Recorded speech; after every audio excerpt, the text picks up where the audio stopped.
Hey guys, tonight we begin with something a little less philosophical, but no less fascinating. The food served in Wild West saloons. Sure, they were known for whiskey, bar fights, and questionable piano music, but what did people actually eat there? Was it all beans and bacon? Or were there surprises hiding behind those swinging doors? So before you get comfortable, take a moment to like the video and subscribe, but only if you genuinely enjoy what I do here. And let me know in the comments where you're tuning in from and what time it is for you. It's always fascinating to see who's joining us from around the world. Now, dim the lights, maybe turn on a fan for that soft background hum, and let's ease into tonight's journey together. The first thing that hit you when you walked into a Wild West saloon wasn't the piano music or the sound of someone losing a week's wages at cards. It was the smell. Forget the romanticized scent of sizzling steak and fresh cornbread. The real bouquet was more like a punch in the nostrils, a complex blend of sweaty cowboys, wet tobacco, old beer, damp wood, horses that hadn't bathed in a decade, and, if you were lucky, the faintest hint of something cooking in the back. Some saloons tried to mask it with sawdust on the floor, or pipe smoke thick enough to cause temporary memory loss. Others just embraced it.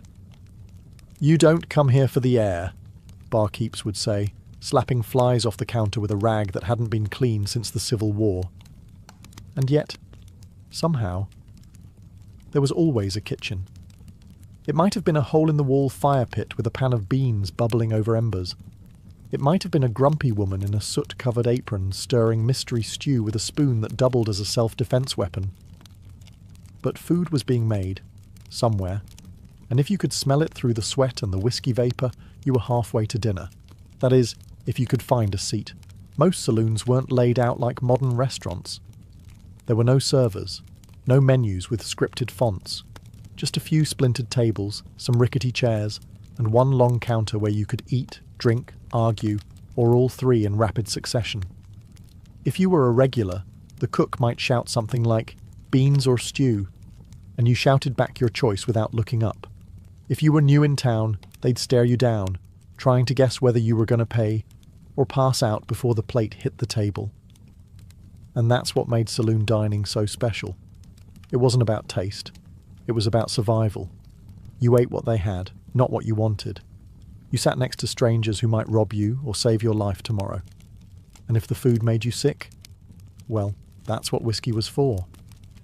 In the hierarchy of Wild West cuisine, beans sat squarely at the top, not because they were delicious, but because they were cheap, indestructible, and could survive an apocalypse, a gunfight, and a stampede without breaking a sweat. Pinto beans, black beans, navy beans, it didn't matter. If it was dry, vaguely edible, and could be boiled into submission, it ended up in the pot. Beans were the unsung heroes of saloon kitchens, served morning, noon, and night, often to men who hadn't seen a vegetable since they left Kansas. Preparation was simple.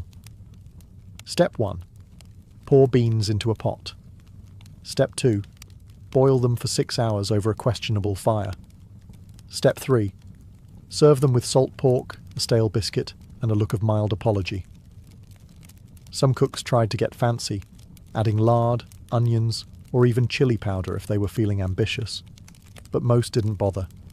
In the Wild West, flavour was considered a luxury, and seasoning was whatever blew in from the open window. Beans were hearty, filling, and predictable, 3 traits that cowboys respected more than gold.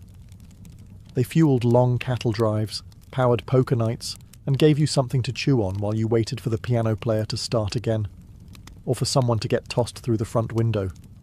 The only downside? Aftermath. 1 cowboy eating beans was tolerable. 10 cowboys in a saloon full of beans was a biological weapon.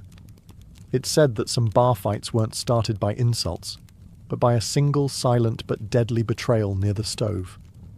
Still, beans were dependable.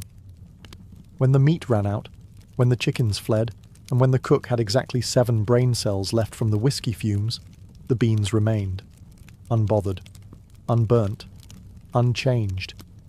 Some cowboys even preferred them. They could be eaten cold, reheated endlessly, and used as makeshift currency in emergencies. Legend has it a man once bought a horse with 3 pounds of salted beans and a promise never to return.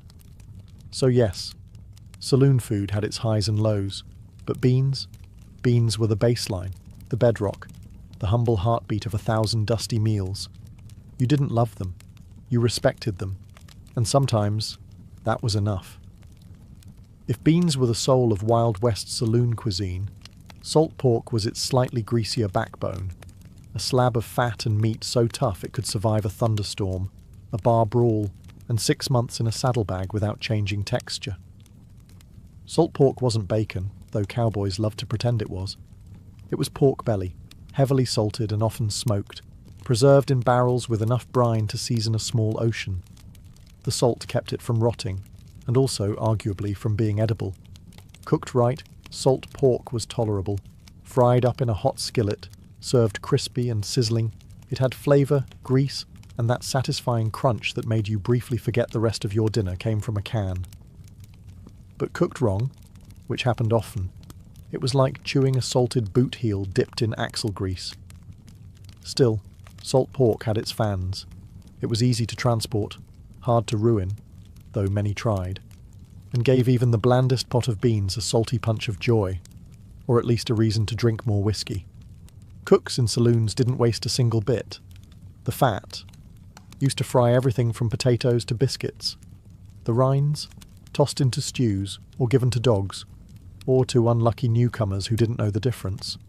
One bite, and they'd learn real quick that the barkeep wasn't joking when he said, "Chew slow or choke proud." And yes, sometimes the pork was suspicious. A greenish tinge here, a questionable smell there. But in saloons, the motto wasn't, "Is it fresh?" It was more like, "Did it kill the last guy?" If not, you gave it a try. Salt pork was versatile too. It could be diced into beans, slapped on biscuits, fried alone, or gnawed at like jerky on long rides. Cowboys packed it like treasure, and saloon cooks leaned on it when the chickens ran off or the stew pot got too thin. It wasn't elegant, and it sure wasn't healthy. But in a world where you might ride 60 miles before your next hot meal, salt pork got the job done. And if you survived it, well, you were stronger for it. In the Wild West, stew was the great culinary equalizer, hot, vaguely meaty, and deeply suspicious. It was the one thing almost every saloon served, no matter how ramshackle the kitchen. Why? Because stew was the perfect cover story for whatever odds and ends the cook had lying around, or couldn't legally describe. The base was simple, a pot, a fire, and ambition. You started with water, maybe some beans or potatoes, and then you tossed in whatever hadn't walked away yet. Beef? Sure. Rabbit? Definitely. Squirrel? Yep. Rattlesnake? If it wasn't biting anymore, toss it in. One traveller once claimed he found a boot string in his bowl. He wasn't even mad. It was the most chewable part. Meat quality varied wildly.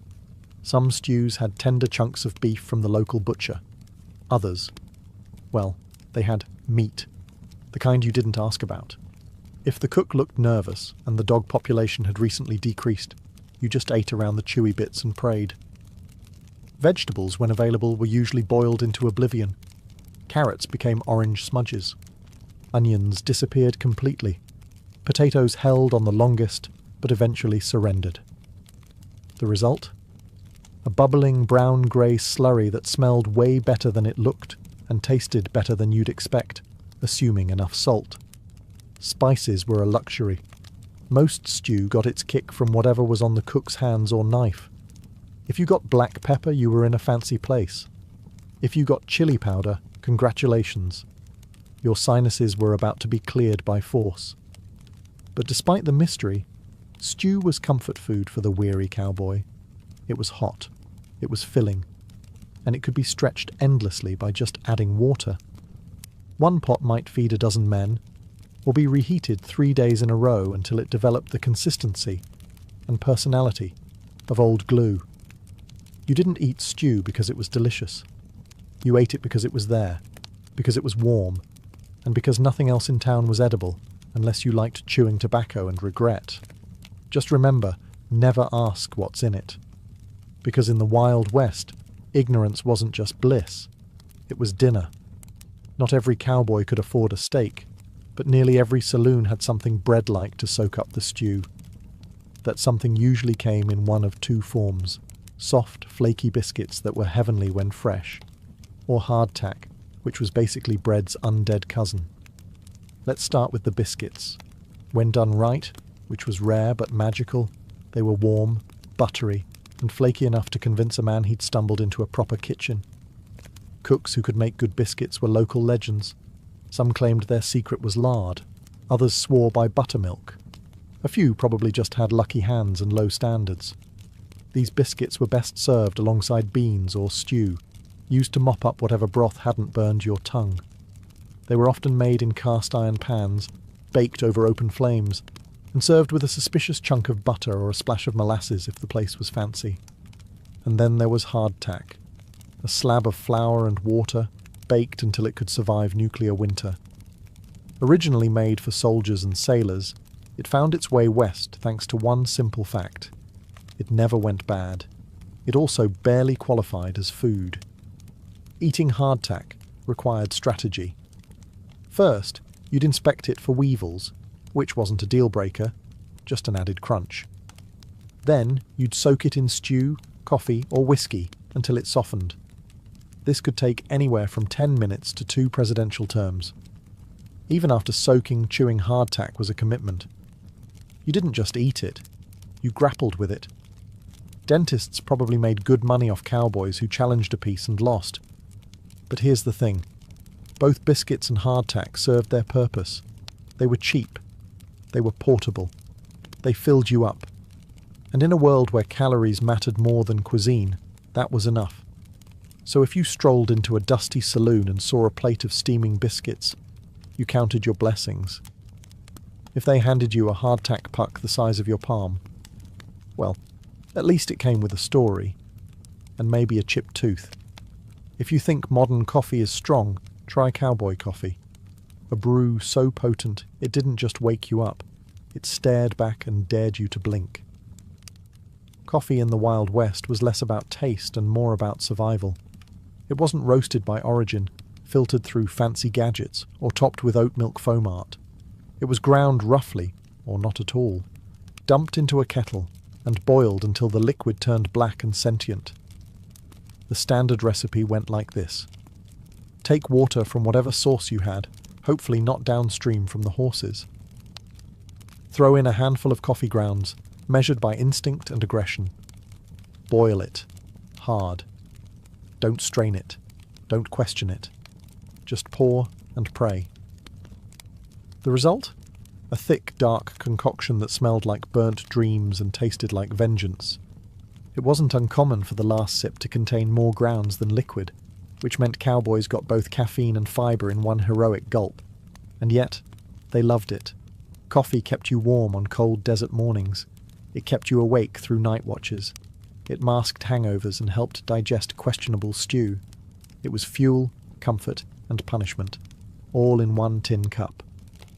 Saloons didn't always serve coffee unless they had a kitchen, but if they did, it came out boiling hot, probably old, and strong enough to strip paint.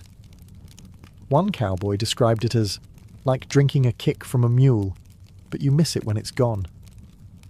Fancy folk might have added sugar or canned milk if available. Everyone else just grimaced and powered through. And if a saloon had been reheating the same pot all day, you'd get the boldest brew known to man, thick as tar and twice as resentful. It's worth noting that some cooks reused old grounds to stretch the pot. This economy method led to coffee that tasted like disappointment and regret, but it still counted. Because in the Wild West, you didn't drink coffee for pleasure. You drank it to feel alive, and stay that way.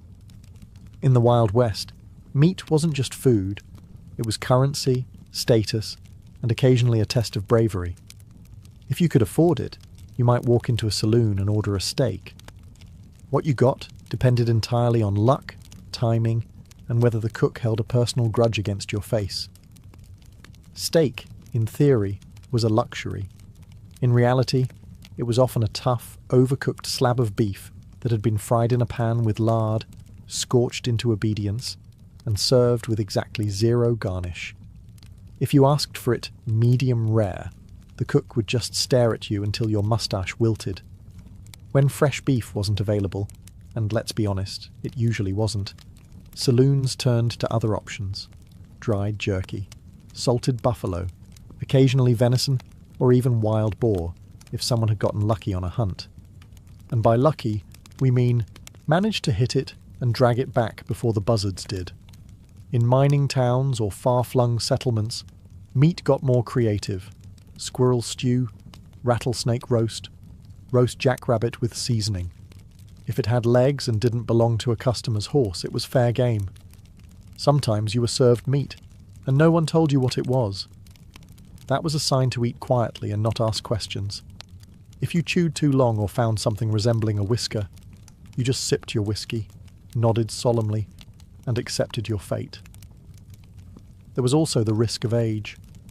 Some meats had been hanging around long enough to earn names. Cooks would slice off the bad parts, drown the rest in gravy, and tell you it was well aged. If your plate twitched when you poked it, you were entitled to one raised eyebrow and nothing more. Still, when the meat was fresh and the cook wasn't drunk, you might get a real meal. A sizzling slab of beef, a fried egg on top, and maybe a biscuit on the side. A plate that reminded you why people survived gunfights, for this. But most of the time, you ate what was there, and hoped it didn't eat you back. In a Wild West saloon, dessert wasn't really a category.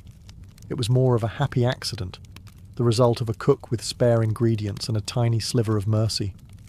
But if there was one reliable sweetish comfort, it was cornbread, made from simple cornmeal, water or milk, lard, and sometimes a dash of baking powder, if the cook remembered. Cornbread was the Swiss Army knife of the frontier menu. It could be baked in pans, fried in skillets, or even dropped by spoonfuls into boiling stew if someone was in a hurry, or lazy. Alone, cornbread was dry, crumbly, slightly sweet, depending on who made it, and always best served fresh, which meant it was almost never fresh. More often, you'd get a wedge that had been sitting near the stove since sunrise, hardened like a miner's conscience. But here's where the magic happened. Molasses. A dark, sticky, syrupy miracle that turned dry cornbread into something just shy of glorious. It was the cowboy's frosting, the outlaw's drizzle, the lonely gambler's last bit of joy before losing everything on a bad hand. Molasses was affordable, kept well in the heat, and masked the sins of even the driest baked goods. If a saloon had a barrel of it, you were in luck.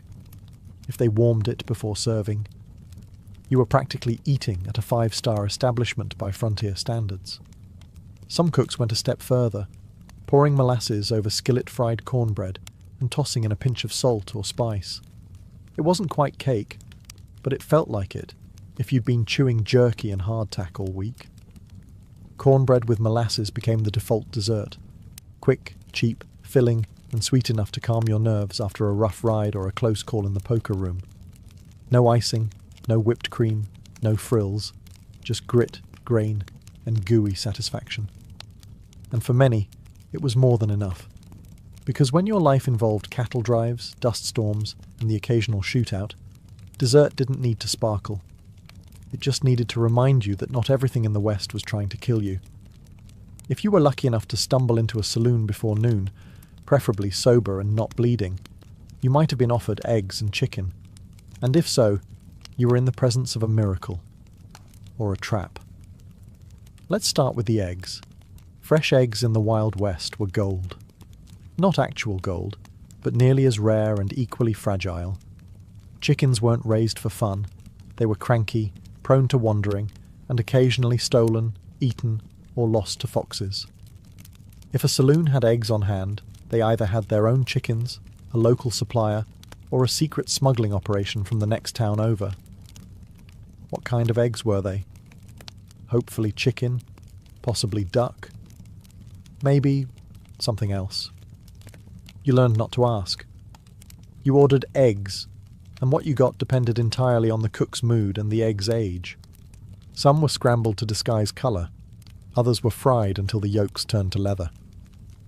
And if it wobbled when it hit your plate, that was a sign from the universe to order whiskey instead. As for chicken, it was on the menu, but not often. If it said fried chicken, what you'd probably get was a scrawny bird that died angry. Tough, bony, and fried in lard until the flavour tapped out, chicken wasn't always worth the chewing. But it was meat, it was hot, and it wasn't beans again, so folks ate it gratefully. You might get a drumstick the size of your thumb, or a whole quarter roasted on an open flame. You might also get a feather in your gravy, and that was just part of the charm. Breakfast offerings of eggs and chicken were a status symbol for saloons. They said, "We have food that didn't come from a can or a barrel." If the eggs were warm and the chicken wasn't dry, you'd tell your buddies for weeks. And if it gave you food poisoning, well, that was just the West reminding you who was in charge. Still, there was something hopeful about ordering eggs. They meant morning, they meant survival, and just maybe, they meant you'd live to drink again by nightfall. In a Wild West saloon, pie was more than just dessert. It was a statement. If you saw a pie sitting on the bar, steam rising, crust golden, scent of apples wafting through the smoke and whiskey, you knew this saloon meant business. You also knew that someone in the kitchen had put in real effort, which was practically a love letter in a land of bean slop and overcooked pork. Now, don't get ahead of yourself. Pie in the Wild West wasn't a perfect lattice-topped pastry with farm-fresh fruit. It was a rough, rustic affair, uneven crusts, fillings made from canned or dried fruit, and usually served lukewarm at best. Whipped cream, not unless a cow followed you into town. The most common varieties were apple, peach, or berry. Berry being a flexible category that sometimes included raisins or things that only vaguely resembled berries. If the cook had a sweet tooth, you might get a dash of cinnamon. If not, you got crust, sugar, and optimism. Still, pie was a rare treat. Most cowboys hadn't seen one since they left home, and saloons knew that offering pie gave them a competitive edge. A good slice could pull customers from 2 towns over, and if the pie was warm and flaky, you better believe someone would threaten to shoot over the last piece. There are recorded stories, and a few exaggerated legends, of poker games that ended in gunfire over dessert disputes. You took the last slice was as valid an offence as cheating at cards. In a world where men had been stabbed over spilled whiskey, pie was practically sacred. Of course, not all pies were created equal. Some were mostly crust, some were experimental. Some had fillings that hinted at being fruit once, in a previous life. But if the stars aligned, the cook was sober, the oven was hot, and the fruit wasn't fermenting, then that pie was something to remember. Because in the dust and grit of the frontier, a slice of pie wasn't just food, it was hope served on a tin plate. Cheese in the Wild West was a lot like a poker game, full of risk, a little bluffing, and a strong chance you'd regret your choices the next morning. It did exist, yes, but only if you knew where to look, and even then, you had to be brave. Because cheese wasn't shipped in tidy wheels wrapped in wax paper. It was made locally, often by someone who once read about dairy fermentation while drunk. Most saloon cheese came in 2 varieties, hard, yellow, and suspiciously sweaty, or soft, crumbly, and slightly aggressive to the nose. Refrigeration. That was a luxury. So unless it was a particularly cold month or the saloon was near a cave, chances are your cheese had developed a personality. It might be cheddar. It might be something vaguely Swiss. It might be a lump of dairy guesswork with salt on top. And if it squeaked when you bit into it, well, that was between you and your jaw. Cheese was usually served in chunks alongside bread, jerky, or if you were lucky, a pickle. It helped balance out the saltiness of everything else, and gave cowboys a protein boost between brawls. You could even melt it over beans or toast it on cornbread, assuming the cook was feeling artistic. But beware, some saloons cut corners. Cheese might be old butter gone wrong, or curdled milk pressed into a bar shape and rolled in pepper to distract you. One travelling merchant once said he bought cheese in Nevada that tasted like boiled sock with a rind. He still ate the whole thing, because even bad cheese was still cheese. And in the Wild West, a saloon that offered any cheese at all stood out. It meant the owner had connections to a local farm, or at least access to a cow that hadn't been rustled yet.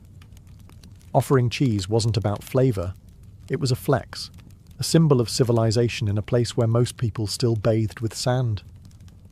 So if a saloon plate came with a slice of cheese, you'd eye it, sniff it, tap it with your fork, and then eat it anyway. Because in the West, a gamble was just part of dinner. If it could be soaked in vinegar and forgotten in a jar, chances are it was served in a Wild West saloon. Pickling wasn't just a flavour choice, it was a survival strategy. Before refrigeration, saloon kitchens relied on brine and sourness to keep food from crawling off the shelf.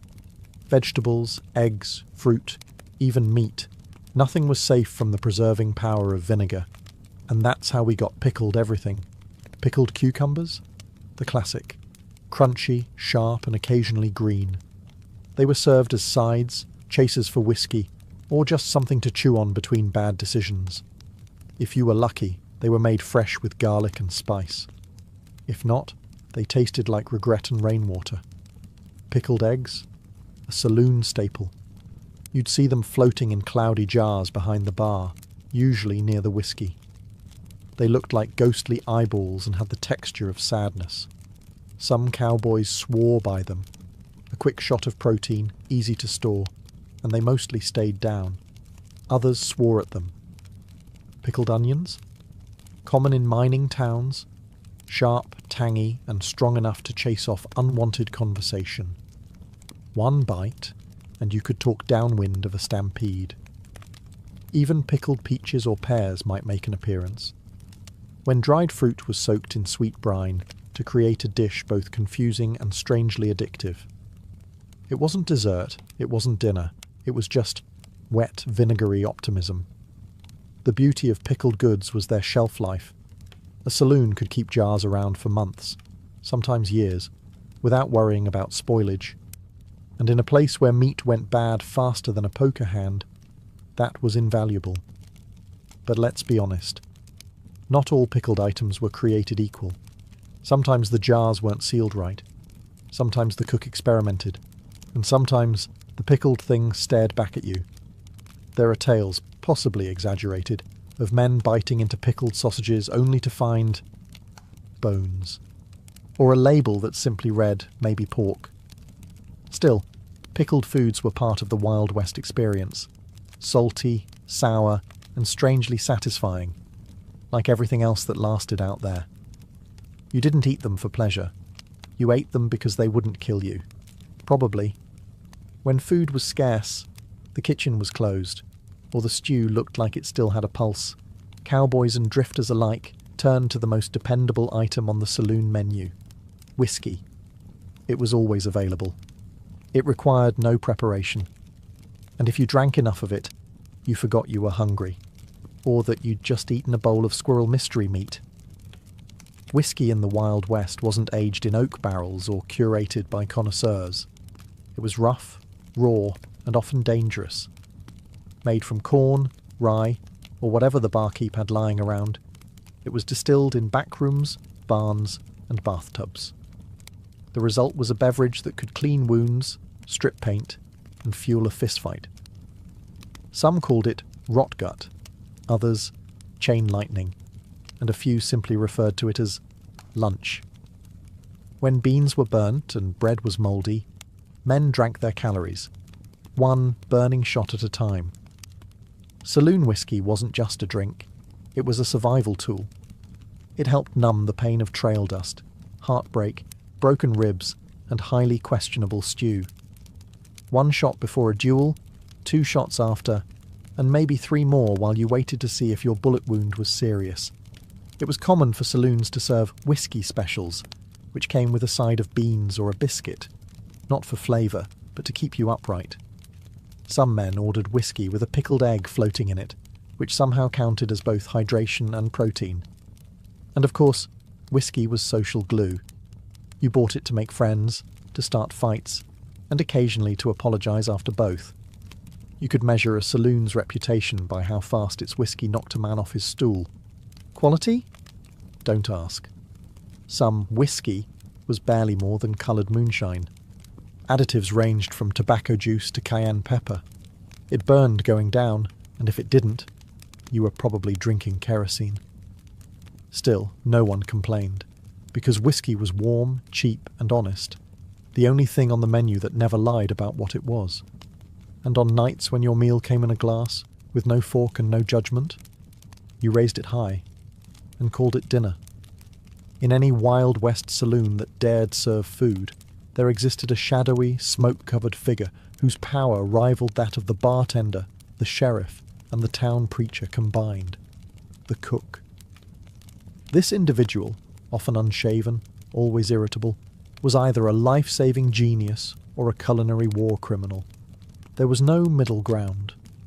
You'd never see them smile, but you'd remember their cooking for days, either in gratitude or gastrointestinal trauma. Saloon cooks weren't trained chefs. They were usually ex-miners, ex-cons, or ex-somethings who knew how to build a fire and weren't afraid of questionable meat. Their kitchen. A fire pit, a dented stove, and a single cast-iron pan that hadn't been washed since the gold rush. And yet, somehow, they fed entire saloons. On a good day, they'd whip up a pot of chili that could bring a man to tears. In a good way. The biscuits would be warm, the beans cooked through, and the cornbread just sweet enough to remind you of home. But on a bad day, the beans were scorched, the meat was grey, and the stew had an unsettling layer of oil that moved when the pot was still. You didn't complain. You couldn't. Saloon etiquette was clear. Never insult the cook. Because the cook controlled everything. The salt, the grease, the mystery meat ratio. If they liked you, you got the freshest cut. If not, you got the spoon scrapings from last night's disaster, reheated into chilly surprise. They also doubled as the saloon's unofficial bouncer. No one wanted to get hit by a ladle that had just survived frying salt pork. And if the cook had a cleaver, which many did, they could clear a room faster than a shotgun. Despite their moods, these cooks were vital. They kept cowboys on their feet, miners from passing out, and travellers from collapsing mid-sentence. They worked long hours in heat and smoke, took insults as seasoning, and lived by a single rule. If you don't like it, there's the door, or the whiskey. So whether they were your saviour or your saboteur, you always nodded respectfully to the cook. Because in the Wild West, they held your stomach, and your fate, in their greasy, glorious hands. Now that we've walked through the swinging doors, sniffed the stew, and stared down a pickled egg in a foggy jar, the real question remains. Would you actually eat the food served at a Wild West saloon? Let's be honest. Modern taste buds might not survive the experience. The beans were basic, the meat was a gamble, and the stew was more mystery than meal. You'd need strong teeth, a stronger stomach, and the kind of appetite that comes from riding 40 miles on a sunburned horse with nothing but dust in your lungs. But here's the thing. For the cowboys, miners, gamblers, and misfits of the American frontier, saloon food wasn't about gourmet flavour or Instagram-worthy plating. It was about fuel, calories, heat, a warm plate between gunfights, train robberies, or another night sleeping in a barn next to a mule named Regret. It was about survival. You didn't ask where the meat came from. You didn't complain if the biscuit crumbled like chalk. You just sat down, ate what was handed to you, and washed it down with something strong enough to kill bacteria, or at least make you stop caring about it. And when food was good? When the beans were fresh, the coffee didn't bite back, and the cook had spared a little molasses for the cornbread. It felt like a miracle. So would you eat it? If you lived back then? Yes. You wouldn't just eat it, you'd be thankful for it. You'd scrape the bowl, wipe the plate with your crust of bread, and order seconds with coins that still smelled like dynamite and horse sweat. You'd laugh with strangers, curse the cook, toast with whiskey, and maybe, just maybe, end the night with a slice of pie and a story worth telling. Because saloon food wasn't glamorous. It was gritty, greasy and real. And in a world where the West was still wild, that was enough. Long before tattoos were scrawled across biceps and backs in trendy shops with buzzing needles, they were something far older, etched not with fashion in mind, but with mystery, meaning, and survival. Let's rewind to a time when cities didn't exist, when gods hadn't yet been given names, and humans lived close to the bone, in both spirit and skin. Enter Ötzi the Iceman. Discovered in 1991, frozen in a glacier between Austria and Italy, his mummified body was over 5,000 years old, older than the pyramids, older than Stonehenge. And yet, across his leathery skin, researchers found something incredibly modern: tattoos. 61 of them, to be precise. They weren't ornamental spirals or stylized animals. They were dark carbon marks, dots and lines running down his spine, behind his knees and around his ankles. Here's where it gets wild. The locations of Ötzi's tattoos matched known acupuncture points. Was this a primitive form of pain management? An ancient healing technique? Or something more spiritual? A rite of endurance carved directly into the flesh? We'll never know for certain. But one thing is clear. Even in the Stone Age, humans were already marking their bodies with purpose. And Ötzi wasn't alone. In ancient Egypt, tattoos appeared predominantly on women, including priestesses and dancers. These weren't decorative butterflies or names of lost lovers, but rather symbolic patterns, often placed around the abdomen, thighs, and chest. Some scholars believe these tattoos were intended to offer protection during childbirth, to channel fertility, or to ward off evil spirits, like spiritual armor drawn right onto the body. Even in Nubia, south of Egypt, archaeologists unearthed mummies with animal figures tattooed on their limbs: bulls, crocodiles, symbols of power and survival. Across these early societies, tattoos weren't acts of rebellion. They were acts of reverence, resilience, and ritual. They carried meaning, not in ink alone, but in pain, permanence, and belief. So next time you see someone's sleeve of ink at the gym or on the subway, remember, they're carrying on a tradition that started not in a studio, but in the ice, in the sand, and in the sacred silence of forgotten millennia. If you ever thought tattoos were just edgy accessories or signs of rebellion, try saying that in front of a Polynesian chief and watch the room go quiet. In Polynesian cultures, tattoos weren't optional or decorative. They were sacred. In fact, the word tattoo itself comes from the Tahitian word tatau, meaning to strike. And that's exactly how it began. With bone tools dipped in soot, rhythmically tapped into the skin with a stick, each strike echoing centuries of tradition. In places like Samoa, Tonga, and especially among the Maori of New Zealand, tattoos weren't just art. They were identity. A person's moko, the intricate facial tattoos of the Maori, could tell you everything you needed to know: their rank, their family, their ancestry, even their personal achievements. The face wasn't just a canvas, it was a living resume, and removing it would be like erasing a man's entire life. Young men would often receive their first tattoos during painful, ceremonial rites of passage.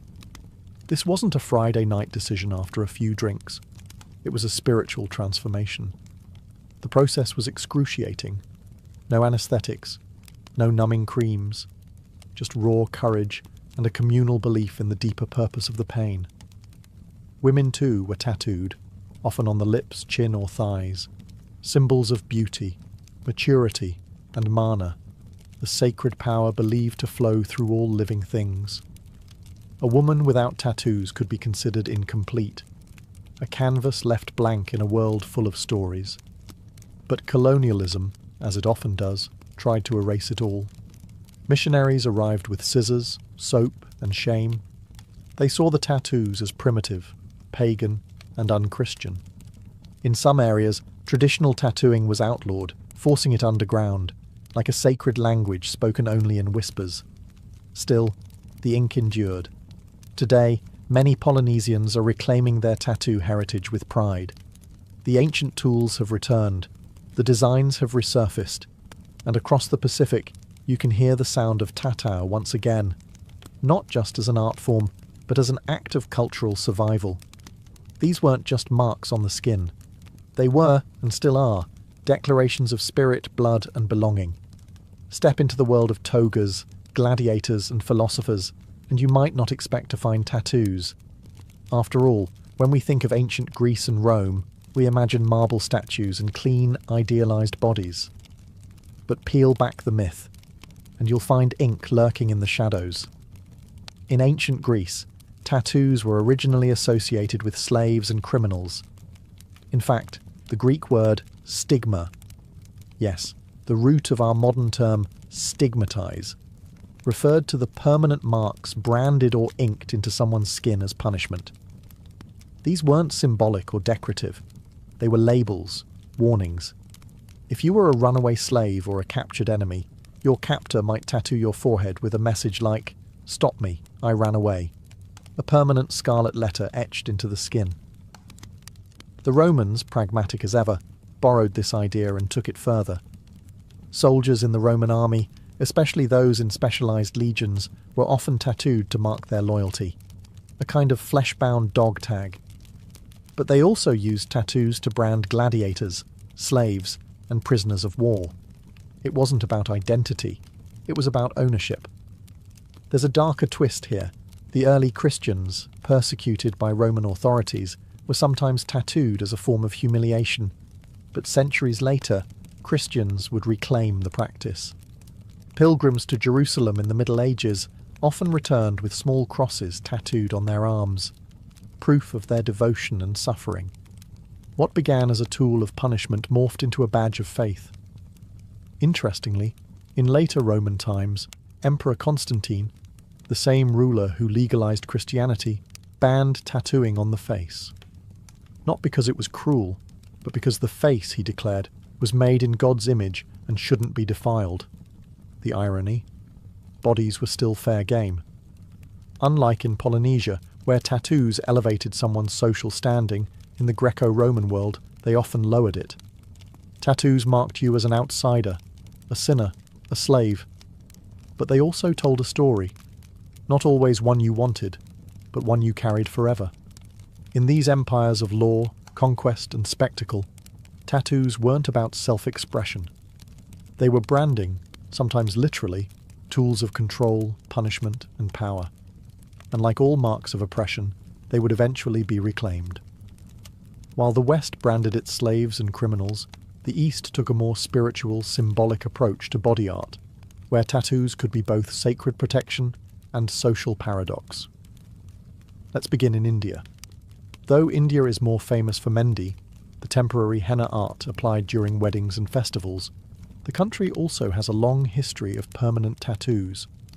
Among tribal communities like the Baiga, Gondi and Santhal, tattoos were considered both ornamental and protective. A woman might be tattooed with symbols of fertility, strength, or religious devotion. Not on a whim, but as part of a deeply rooted tradition passed from grandmother to granddaughter. These tattoos weren't just for beauty. They were seen as jewelry for the soul, something no thief could steal and no poverty could take away. Meanwhile, in Japan, the story was more complicated. In the early days, during the Jomon period, tattoos might have had spiritual significance, possibly used to mark status or ward off evil spirits. But by the time Japan entered its more structured eras, particularly during the Edo period, tattooing took on a whole new life. First, it became punishment. Criminals were tattooed on the face or arm with marks indicating their crime and region, permanently branding them as untrustworthy. Imagine walking into a village and everyone instantly knowing your sins just by reading your skin. But then something fascinating happened. A counterculture emerged. Outcasts, including firemen, labourers, and later members of the Yakuza, adopted tattoos not as shame, but as honour. They created elaborate full-body designs called irizumi, often depicting dragons, tigers, and mythological figures. These were masterpieces, carved into the flesh over hundreds of painful hours. Each design told a story, a personal legend inked beneath society's judgment. At the same time, Buddhist pilgrims in Southeast Asia developed Sakyant tattoos, geometric designs and Pali scriptures believed to offer protection, strength, and spiritual blessings. These were administered by monks using sharpened bamboo or steel rods, and always accompanied by chants and prayer. In the East, tattoos could be holy or taboo, sacred or criminal. It all depended on who wore them and why. But one thing was certain. In these cultures, skin was never silent. It spoke of power, punishment, prayer, and pride. As the Roman Empire gave way to the rise of Christianity, the tattoo needle, once a symbol of identity or punishment, began to vanish from the Western world. Why? Because in the eyes of the Church, the body was no longer just flesh. It was a temple. And temples apparently weren't meant to be scribbled on. The early Christians had a complex relationship with tattoos. On one hand, some groups adopted tattoos as declarations of faith. Pilgrims travelling to Jerusalem would have small crosses tattooed on their wrists to signify their devotion, a permanent spiritual passport.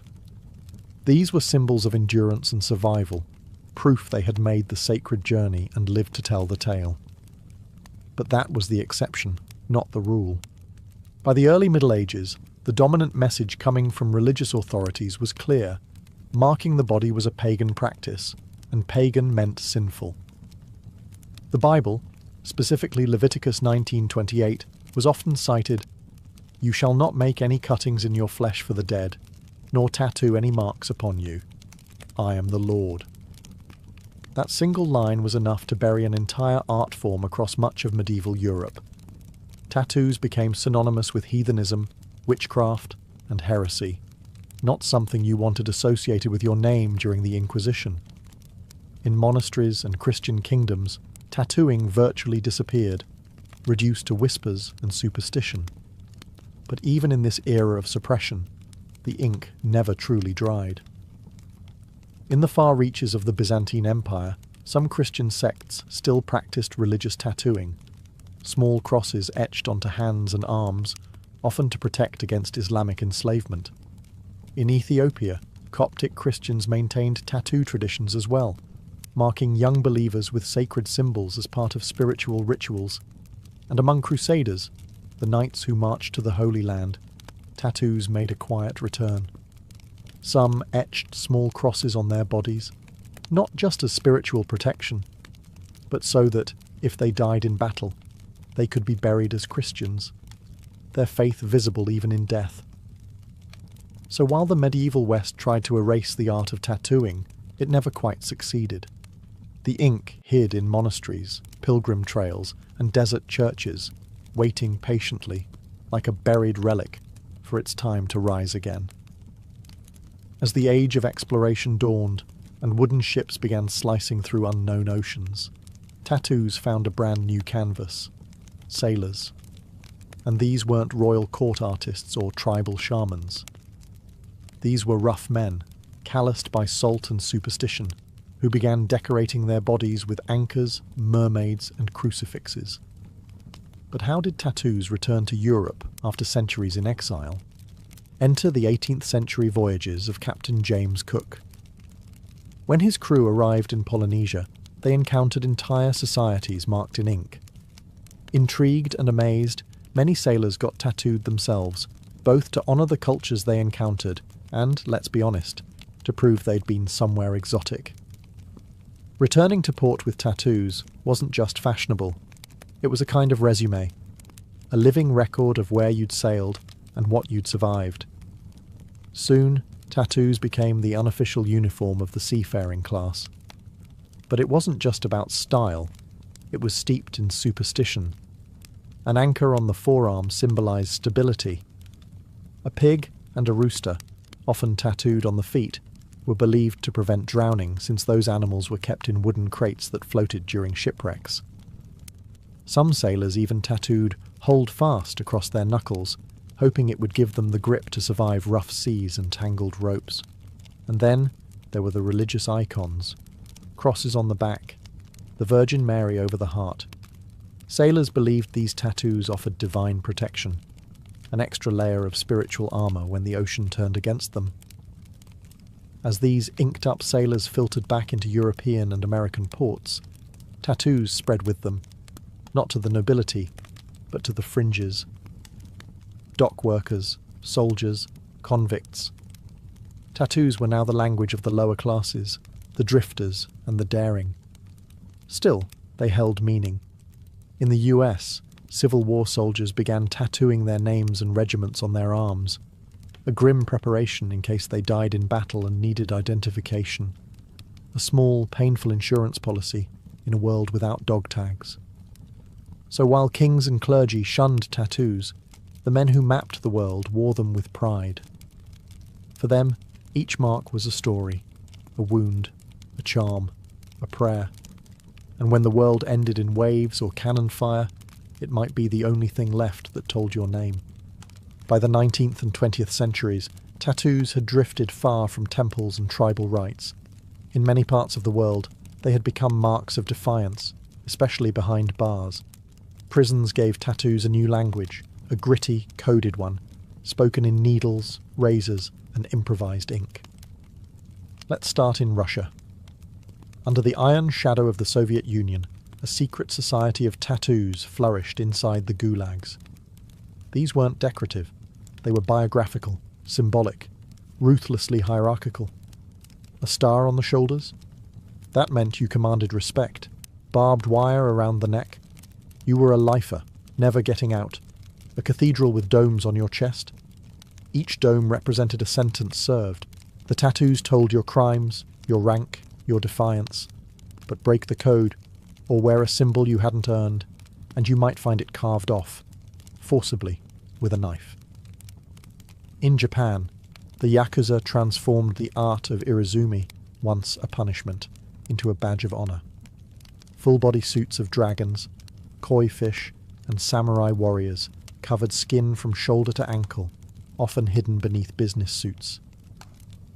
Getting tattooed wasn't just an act of rebellion. It was a rite of loyalty, painful, expensive, and permanent. In the West, prison tattoos carried their own meanings. In American jails, a teardrop beneath the eye might signal that you've committed murder, or, in some cases, lost someone close. Cobwebs on the elbows could symbolize long sentences, dots on the knuckles, numbers, acronyms, entire identities rewritten in ink, hidden from guards but clear to anyone fluent in the language. These tattoos were often done with smuggled sewing needles, paper clips, and pens melted into ink. There was no glamour here, just pain and symbolism. For many inmates, it was less about art and more about identity. Proof that you belonged, or a warning that you didn't. Outside prison walls, these tattoos carried a heavy stigma. They marked you as dangerous, untouchable, beyond redemption. But for the men and women who wore them, the ink was often the only constant, the only part of themselves they owned in a system built to strip everything else away. Tattoos in prison weren't fashion, they were survival. By the time the 20th century hit full stride, tattoos had gone from sacred symbols and outlaw code to mainstream rebellion. If the church once saw tattoos as marks of sin, modern society started to see them as symbols of freedom, and occasionally of a very specific kind of cool. In the early 1900s, you could still catch tattooed performers in circus sideshows, tattooed ladies, and illustrated men who charged admission to show off their fully inked skin. People gasped. They stared. It was taboo wrapped in spectacle. But something began to shift around the middle of the century.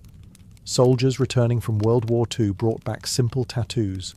Anchors, eagles, hearts with "Mom" scrawled inside, as personal emblems of pain, patriotism, or survival. These tattoos weren't for show. They were keepsakes, burned into the skin as reminders of the things they'd seen and the brothers they'd lost. Then came the counterculture. In the 1960s and 70s, tattoos began breaking out of their blue-collar roots and onto the bodies of rock stars, bikers, and beat poets. Janis Joplin had a bracelet tattooed on her wrist. The Hells Angels wore ink like a badge of honour. The act of getting a tattoo, still a bit frowned upon by polite society, became an act of rebellion. A way to say, I don't care what you think. And tattoo parlours? They were no longer hidden dens in seedy alleyways. They started to go legit. Artists like Lyle Tuttle, who famously inked Cher and the Rolling Stones, turned the needle into a brush. Suddenly, tattoos weren't just symbols. They were statements. Personal, political, powerful. But the stigma didn't vanish overnight. Even into the 1990s and early 2000s, having visible tattoos could keep you from getting hired. No visible tattoos was printed right into many job applications. Ink still whispered of crime, deviance or recklessness, especially for women whose tattooed bodies were policed more harshly. And yet, the tide was turning. Tattoo TV shows emerged. Celebrities embraced full sleeves. Tattoo conventions popped up everywhere. The art form was no longer a subculture. It was culture.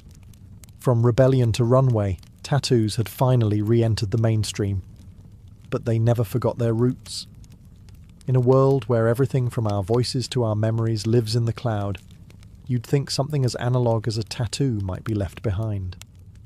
But instead, tattoos have entered a renaissance, not just surviving the digital age, but evolving with it.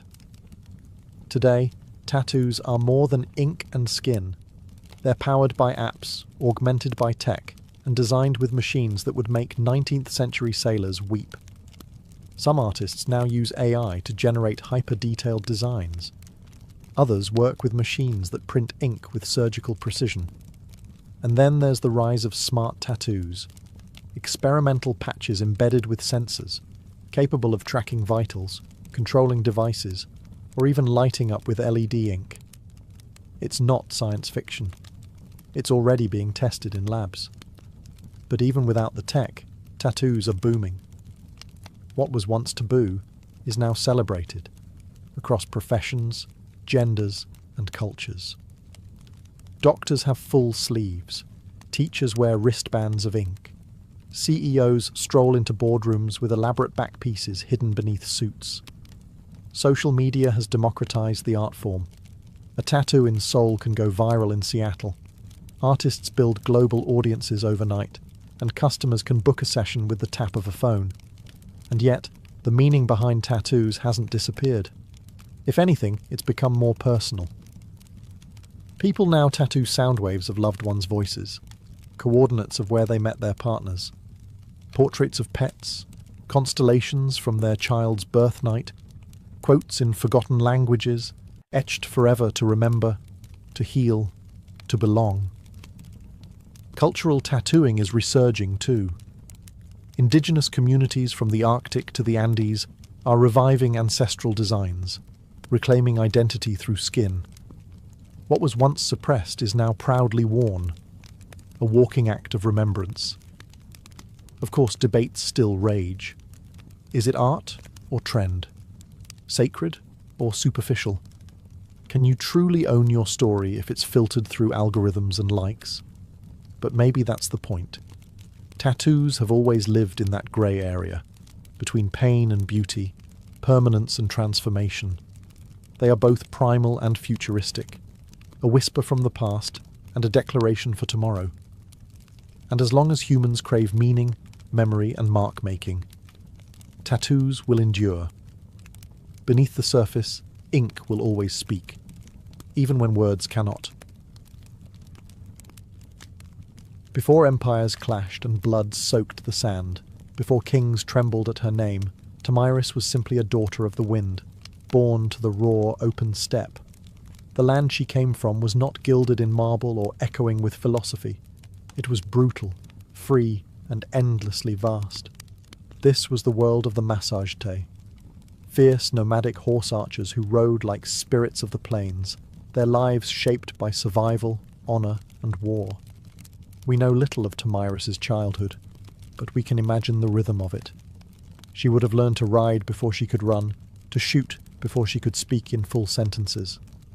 Among the Massagetae, Girls were not caged in tents or veiled by silence. They trained beside the boys, rode with the warriors, and grew up with iron in their blood. To lead, one had to bleed.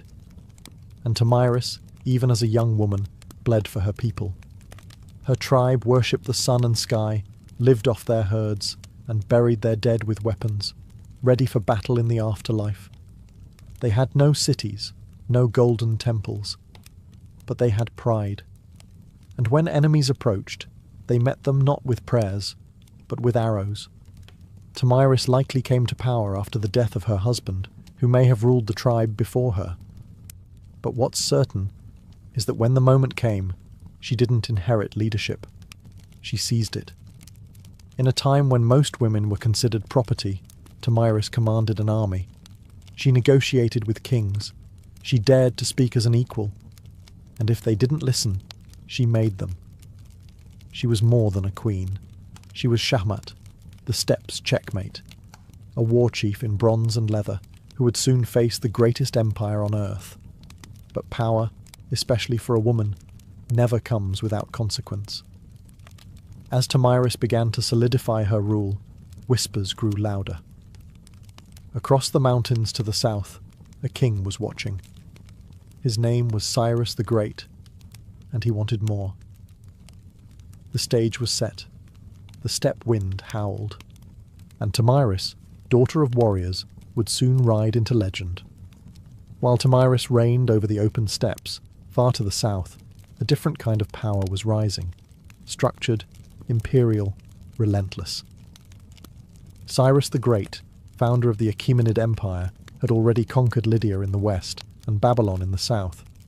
His banners flew over deserts, mountains and cities where languages changed every few days' ride. But Cyrus wasn't done. He was a builder of empires, and every builder eventually eyes the horizon.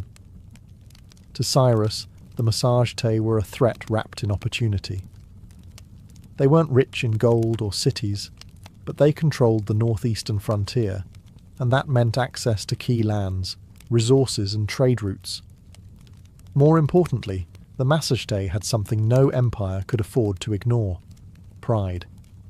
And pride, in Cyrus's eyes, could be bent or broken. But Cyrus also knew that brute force wasn't always the best first move. He had a reputation for cleverness, diplomacy, and strategic trickery. So he tried a different approach, one that kings before him had used to dissolve threats without a single drop of blood. He proposed marriage. According to ancient sources, notably Herodotus, Cyrus sent envoys to Tomyris offering an alliance through matrimony. On paper, it was a royal match, the great king of Persia and the warrior queen of the Massagetæ. But Tomyris wasn't naive. She saw the proposal for what it was, not an offer of love or partnership, but a calculated attempt to absorb her people without a fight.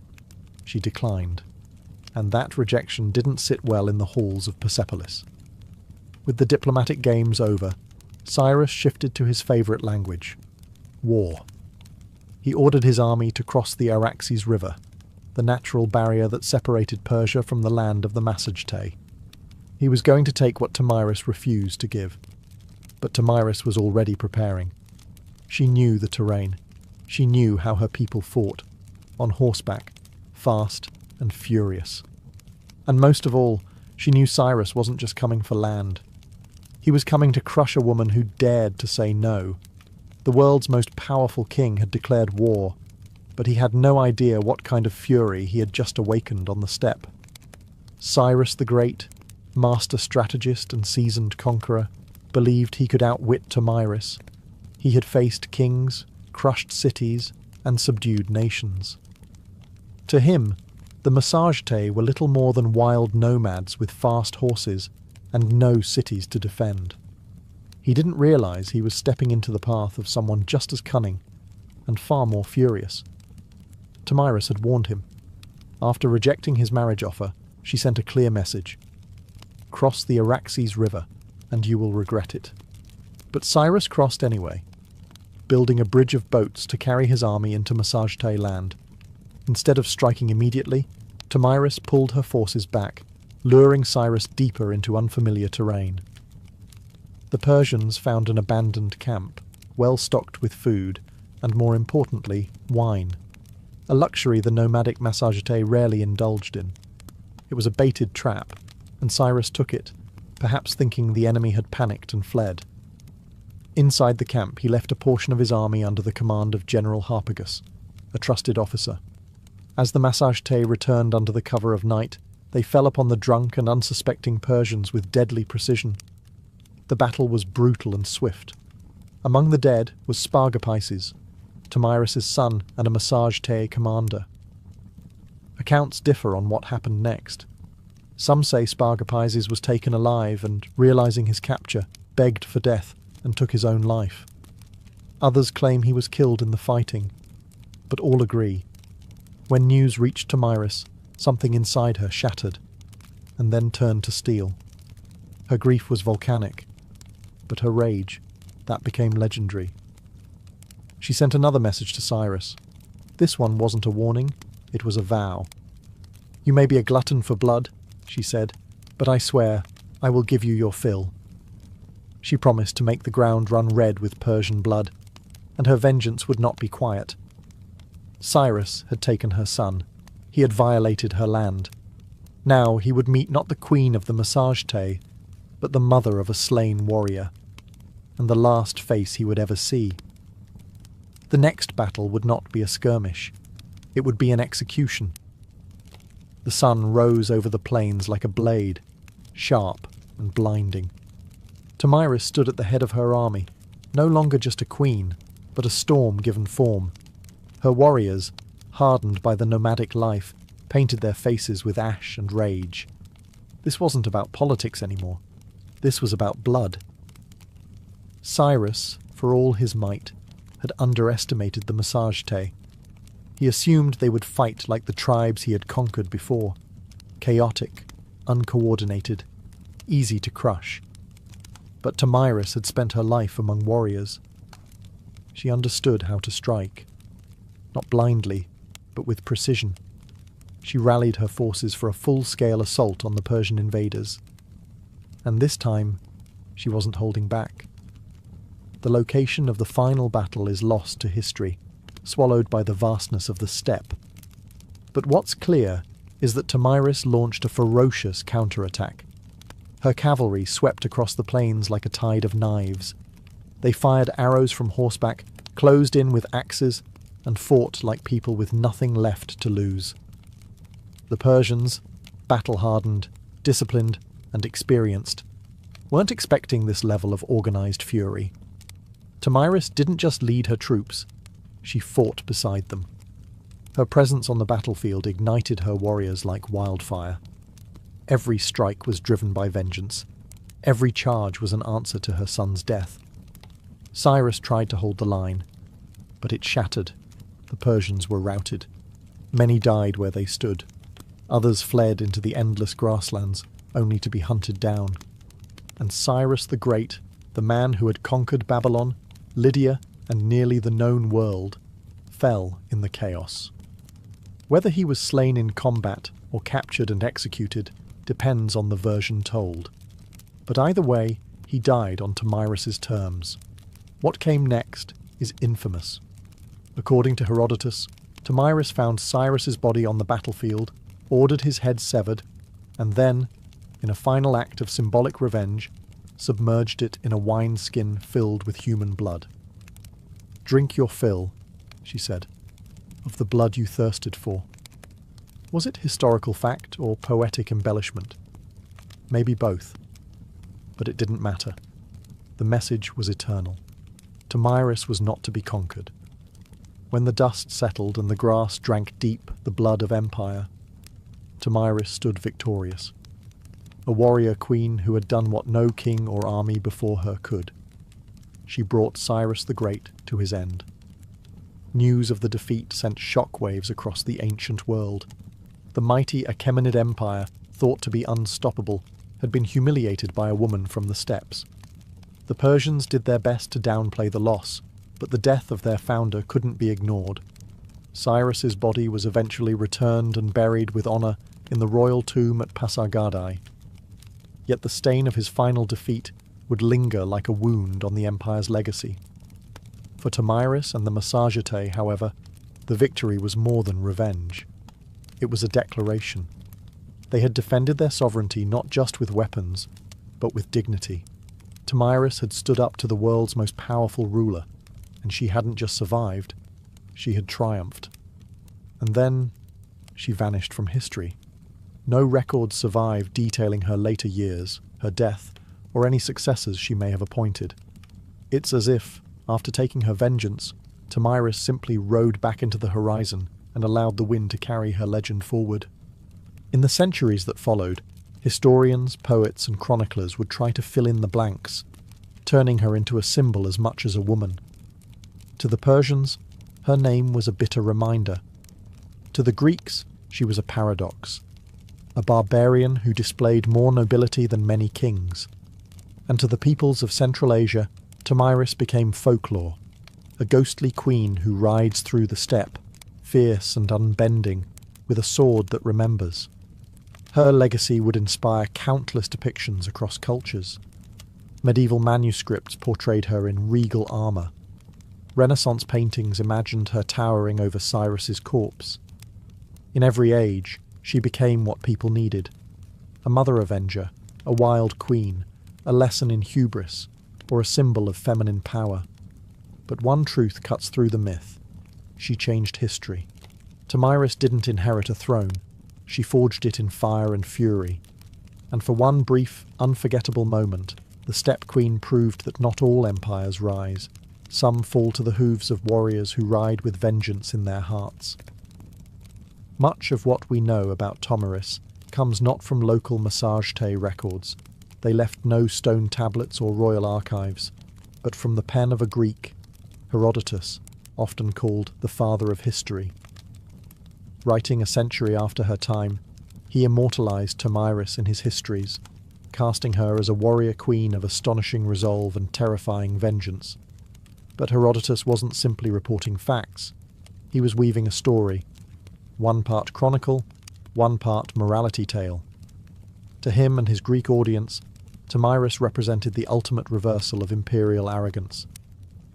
Cyrus the Great, a man who had conquered half the known world, fell not to a vast army or a rival king, but to a woman who fought not for glory, but for her child. Her victory was almost mythic, and Herodotus treated it as such. He even detailed her grisly revenge, the wineskin of blood, the severed head of Cyrus, and her damning words, "Drink your fill." But was it true? Modern historians debate this endlessly. Some argue that Herodotus exaggerated or even invented parts of the tale, using Tomyris as a narrative tool to humble the Persian Empire, which, at the time of his writing, was still a looming force over the Greek world. Others believe that while the blood wineskin episode might be symbolic, the core event, Cyrus's death at the hands of Tomyris, likely did happen. There's also the question of bias. Herodotus, for all his insight, often filtered foreign cultures through a Greek lens. He portrayed the Massagetei as wild and free, yet noble, an exotic mirror to Greek ideals of honour and liberty. Tomyris, in that frame, wasn't just a barbarian. She was a moral counterweight to Persian ambition.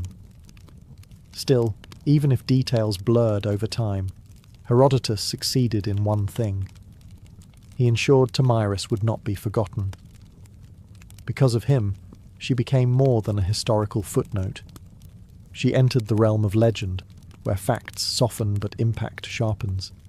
And in that space between myth and memory, Tomyris's story found a strange kind of immortality. In a world dominated by kings and conquerors, Herodotus left us a queen who refused to kneel, and left her enemies bleeding in the sand. Though she may have slain one of the ancient world's most iconic emperors, Tomyris never ruled an empire herself. She didn't build cities of stone or inscribe edicts on golden tablets. Her people, the Massagetei, were nomads, living not by walls, but by the rhythms of the land, the sky, and the horse. This meant that Tomyris's legacy was never institutionalized. There were no marble busts or royal coins bearing her likeness, no archives to immortalize her decrees. Instead, her story passed on as stories do on the steppe, through firelight, song, and the whispered awe of warriors. The Massagetæ were one of many powerful tribes of the Central Asian steppes. Their cousins included the Scythians, the Saka, and the Dahai, all expert horse archers who roamed the lands between the Caspian Sea and the borders of ancient China. These tribes were feared by empires for their mobility, unpredictability, and ferocity in battle. Tomyris, as a female leader among them, was rare, but not entirely unique. Steppe culture, unlike many sedentary civilizations, allowed women far greater freedoms. Women rode, hunted, fought, and even led. Among the Scythians, graves of female warriors, buried with weapons, armour, and horse gear, have been found by archaeologists, confirming that the stories of fierce steppe queens were more than just legend. Tomyris stood at the pinnacle of that tradition.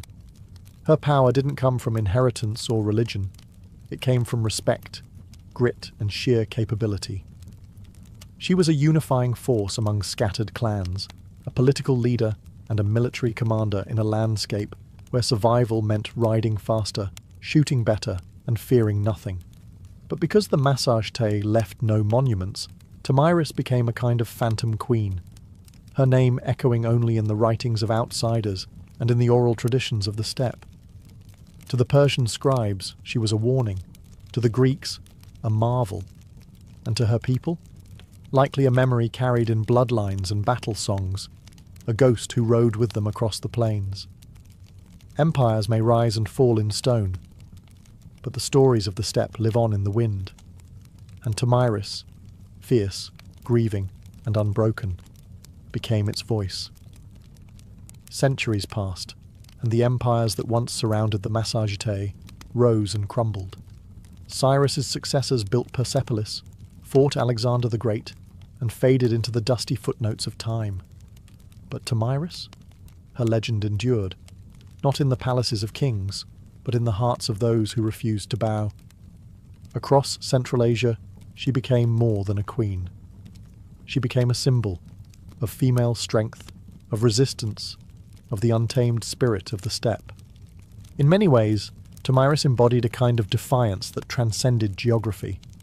She was not Roman, not Greek, not Persian, and so her story belonged to no empire. That made her dangerous and inspiring.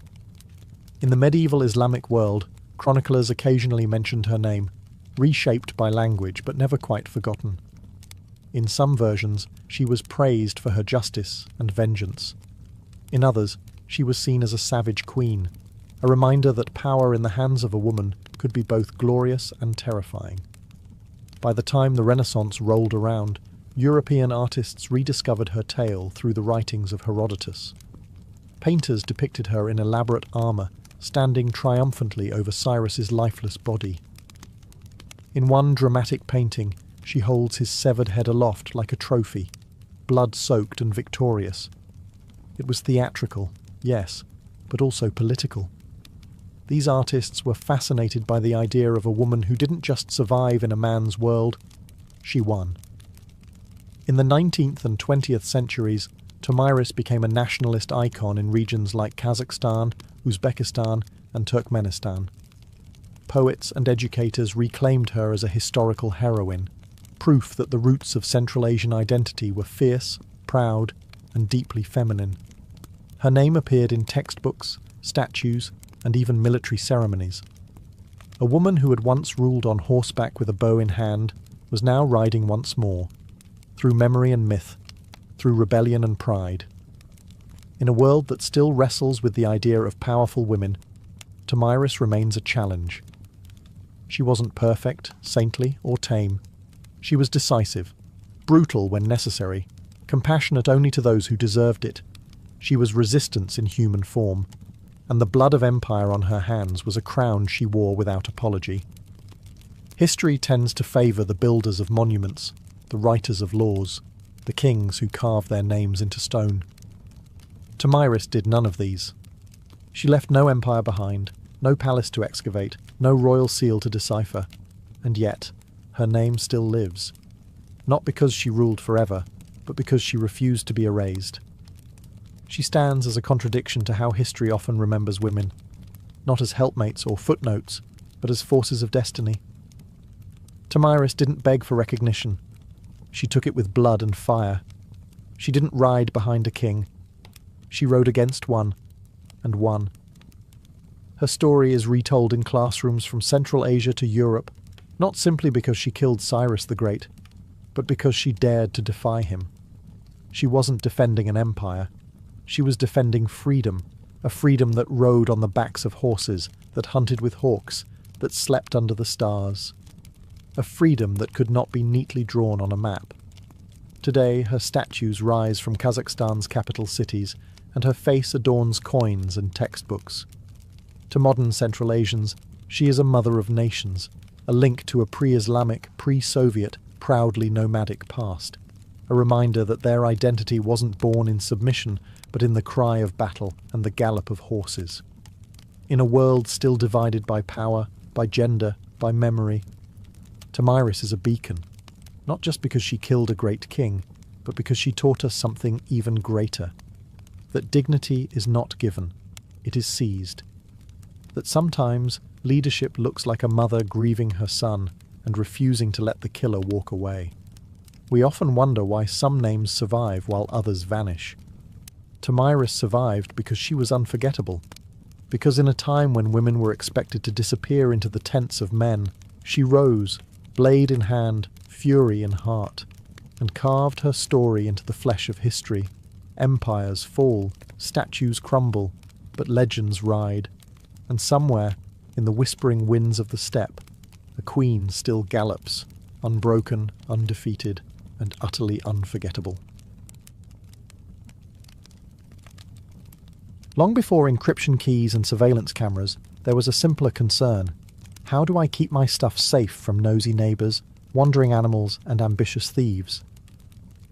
As human society shifted from nomadic bands to settled civilizations, possessions accumulated. And with possessions came problems: envy, theft, and the need to secure. The instinct to protect what we value is ancient, primal even. Once humans began storing food, tools, or sacred items in permanent dwellings or temples, they had to find a way to keep others out. But how do you guard something when you can't stand watch forever? The answer: invent a mechanism to do it for you.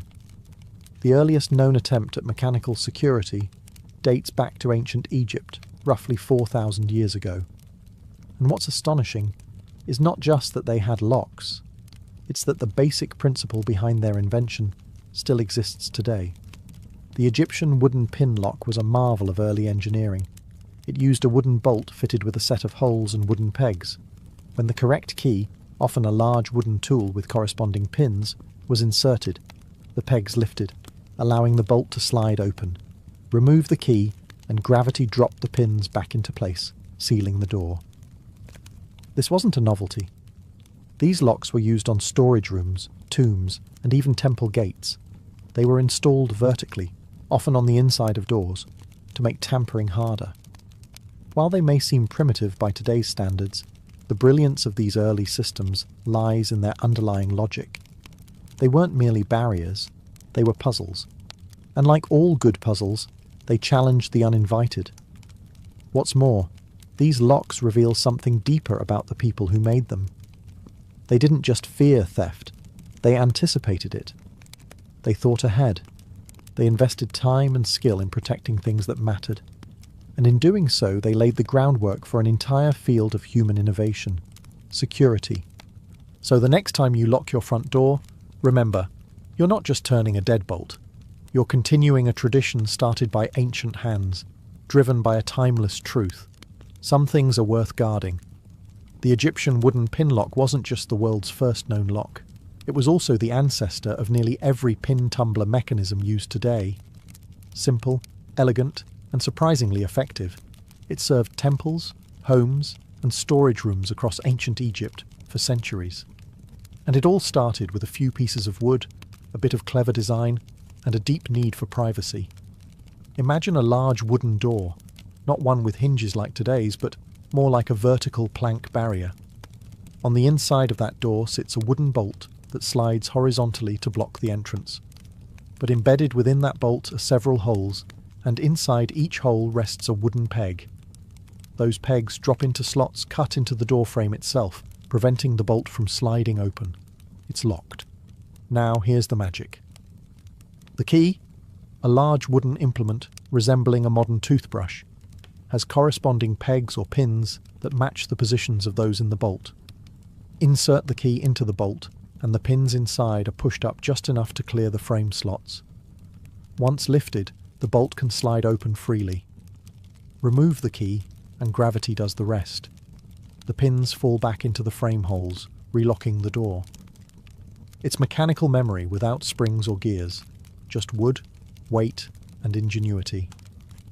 What made this system so impressive was its balance of complexity and reliability.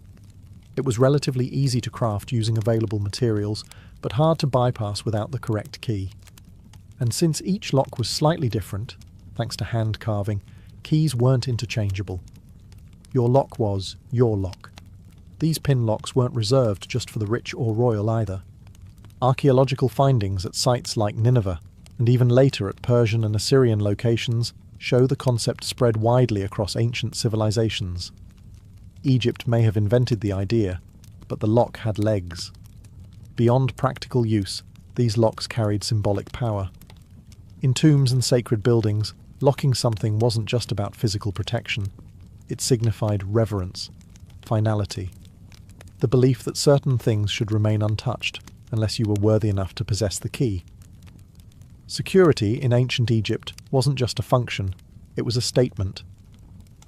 While Egypt gave us the earliest mechanical locks, ancient Mesopotamia pioneered a very different form of security, one that relied less on mechanics and more on identity. In the land between the Tigris and Euphrates, security wasn't sealed with bolts and tumblers. It was pressed in clay, with symbols, authority, and trust. The people of Mesopotamia, including the Sumerians, Akkadians, Babylonians, and Assyrians, developed a method of securing goods not by locking them, but by making unauthorized access visibly impossible. How? With cylinder seals, small carved stone rollers engraved with unique images or inscriptions. These seals were rolled over wet clay used to close containers, doors, or even official documents. Think of it as an ancient combination of a signature, a wax seal, and a barcode. Once impressed into the clay, the seal left behind a continuous pattern that could not be duplicated easily.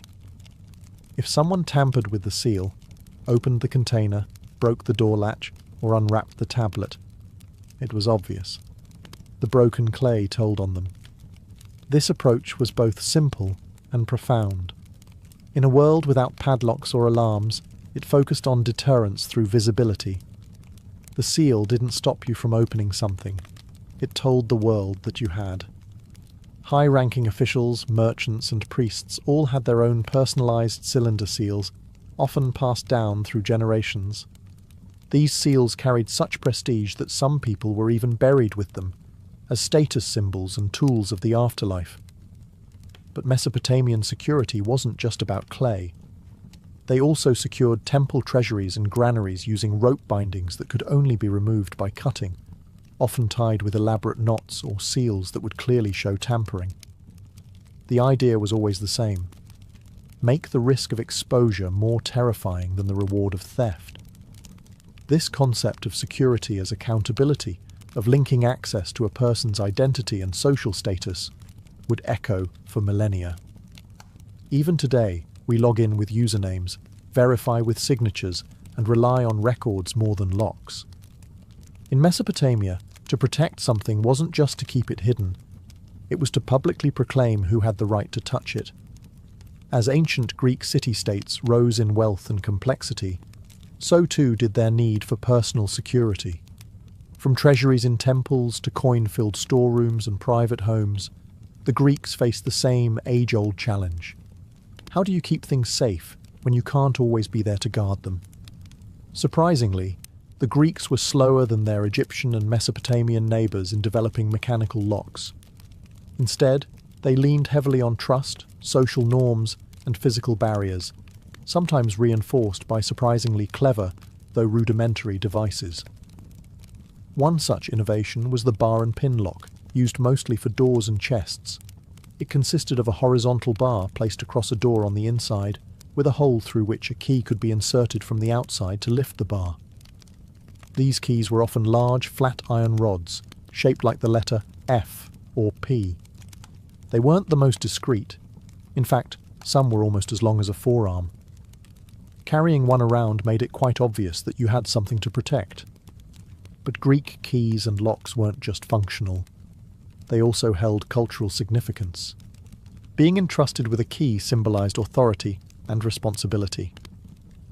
In Homer's Odyssey, Penelope is described as holding the key to Odysseus's storeroom, a symbol of her power within the household.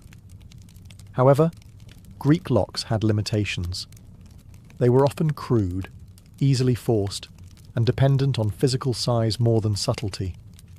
What truly kept valuables secure was often a combination of concealment, guards, and communal expectations. In temples and state treasuries, rooms were sealed with rope and wax, with the city-state holding multiple keys, requiring several officials to be present to open a sacred store. Even homes were designed with layered access, multiple rooms, limited entry points, and gates that could be barred from within. Wealthy homes might employ slaves or hired guards to watch over valuables, adding a human layer of protection to the relatively simple mechanical devices. While the Greeks admired cleverness, metis, the cunning intelligence, they didn't yet channel it into lock-making the way later civilizations would. Still, they laid the cultural groundwork. Keys as symbols of status, access as a matter of trust, and security as a balance between strength and social control. If the Egyptians gave us the concept of the pin lock, and the Greeks wove trust into tradition, it was the Romans who truly elevated lock-making into a practical art. With their metallurgical skill, obsession with order, and vast bureaucracy, the Romans brought precision, portability, and innovation to ancient security. And their ideas still echo through modern locks today. Roman locks were primarily made of bronze and iron, allowing for much greater durability and smaller, more intricate designs than their wooden predecessors. They adopted the Egyptian pin-tumbler principle, but miniaturized it, refined it, and in some cases, completely reinvented it. Roman locksmiths created warded locks, which used internal obstacles, or wards, that only allowed a properly shaped key to rotate and unlock the mechanism. This meant that simply inserting any tool wouldn't work. The key had to match the internal layout. Their keys, by the way, were marvels in themselves. Made from iron or bronze, Roman keys came in all sizes, from large, staff-like keys used for city gates to finely crafted ring keys worn on the finger like jewellery. These ring keys didn't just look elegant.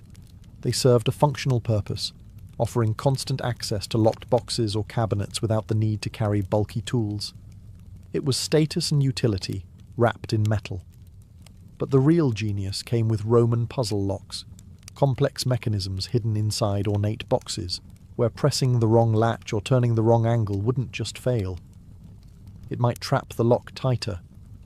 These were used not only for securing valuables, but for hiding documents, religious relics, or even poison, a favourite trick in Roman political circles. Romans also institutionalized lock usage. Banks, granaries, merchant chests, and military storerooms all used locks. Doors had metal plates, gates had locking bars, and even slaves might be locked in with iron collars that had keys only their masters held. To the Romans, a lock wasn't just a tool, it was a statement. It declared ownership, authority, and exclusion. And it gave rise to the idea that a truly civilized society needed more than just walls to protect it. It needed systems. While the West was forging intricate metal locks, ancient China took a path that blended practicality with philosophy.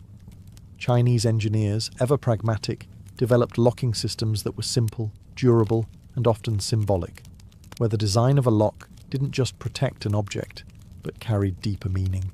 The most common form of ancient Chinese lock was the sliding bolt lock, a mechanism made primarily from bronze or iron. These locks typically consisted of a hollow metal case housing a sliding bolt secured by spring-loaded tumblers. Insert the right key, usually a flat, ridged metal stick, and the tumblers would align, allowing the bolt to slide and the lock to open. Sound familiar? It should. The core principle behind the modern pin tumbler lock was already alive in Han Dynasty China, as early as 200 BCE. Unlike Roman locks, which often featured external keyholes and decorative flair, Chinese locks were compact, discreet, and portable. Many were used to secure chests, gates, jewellery boxes, and doors, and the emphasis was on function, not just form. But Chinese locks were more than mechanical devices. They were often cast in the shape of animals, tigers, dragons, turtles, or inscribed with symbols representing luck, protection, or wealth. A lock shaped like a fish might be placed on a money box, symbolizing abundance. A dragon lock on a door wasn't just for security. It warned intruders that a powerful force guarded what lay beyond. Locks also played ceremonial roles. During weddings, love locks were sometimes used to bind symbolic boxes or chests, representing the couple's bond. The key would be handed over as part of the marriage ritual, a gesture of trust and commitment. Some locks, particularly puzzle locks, were designed to confuse thieves. They had hidden mechanisms, false keyholes, or required a specific sequence of movements to open, not because they were necessarily harder to break, but because they bought time. In ancient times, delay could be the difference between a foiled theft and a successful one. Ultimately, Chinese security culture wasn't built around brute denial of access, but rather harmony between utility, symbolism, and clever design. In that blend of form and function, they developed a quiet legacy, one that continues in subtle locks and symbolic rituals to this day. In ancient India, security was less about brute force and more about clever concealment, symbolic barriers, and layered protection, blending spirituality with ingenuity. Indian locks weren't just meant to keep people out. They were designed to confuse, mislead, and warn, often integrating secret latches, false compartments, or symbolic inscriptions to elevate security into an almost philosophical practice. One of the standout features of Indian lockmaking was the use of deception. Puzzle locks and trick mechanisms became common in temples and treasure chests, not to prevent brute force entry entirely, but to make it complicated enough to discourage it. Some locks required multiple actions. Press one hidden button, twist a second lever, and only then would the key turn. Others had decoy keyholes that served no purpose except to trick the uninvited. Temple security especially saw intricate applications.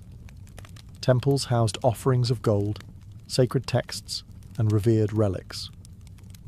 Instead of simply hiding these behind locked doors, priests often layered security, not just physically, but ritually.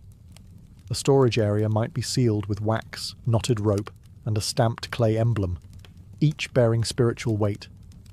Breaking that seal wasn't just a crime, it was considered a sacrilege. Locks themselves were frequently engraved with religious imagery. Elephants, lotus flowers, deities, and protective mantras. These were not only meant to intimidate the superstitious, but also to imbue the object with symbolic armour. To touch such a lock without permission was, in many cases, an affront to the gods themselves.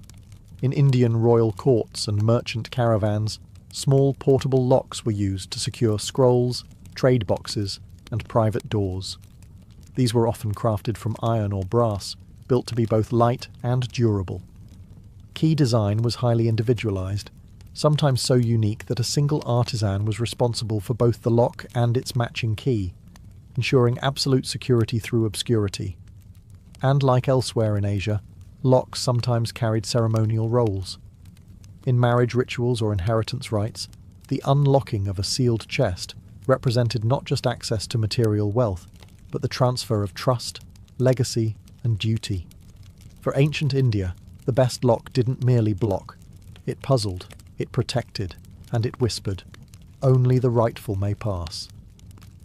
As civilizations grew and trade routes stretched from Rome to China, the need for portable security became urgent.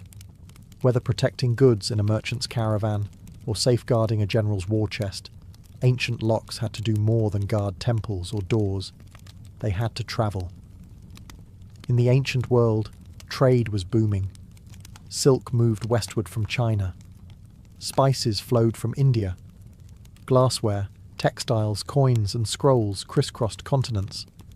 But with prosperity came risk. Bandits lurked on roads, dishonest porters pilfered goods, and long-distance travel meant that valuables changed hands, often without their owner present. The solution? Locks that were compact, durable, and hard to tamper with. Roman merchants often used small iron padlocks to secure chests, saddlebags, and warehouse doors. These locks had spring-loaded mechanisms and ring keys, robust enough to resist casual theft but light enough for travel.